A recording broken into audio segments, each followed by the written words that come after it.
Welcome to the Rim Break Rodeo. We hope this video helps. You start by washing your hands and placing the device on a flat, dust-free surface. This reduces dust traps. Next, use the wet wipe then the dry, lint-free cloth to remove oils and fingerprints. Make sure no fibers remain.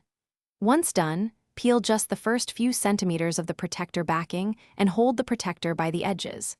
Align the camera and speaker cutouts precisely with the device. Don't press down yet. You're establishing the correct placement before full application.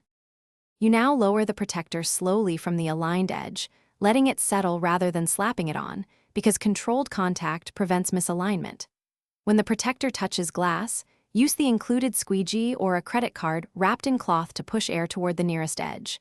Apply steady, even pressure. If a dust particle is trapped, lift the nearest corner gently and use a dust sticker or tape to remove it, then reseat that corner. Keep movements deliberate to avoid new bubbles.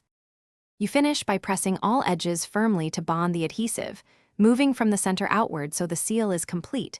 This helps with long-term adhesion. If the protector has a removable final layer, peel it off slowly now.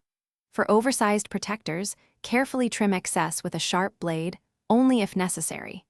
If you spot stubborn bubbles that won't smooth, lift the protector to just before the bubble area and re-squeegee. If dust or damage persists, replace the protector rather than compromising screen clarity or touch. Thanks for watching. Consider subscribing if we helped you.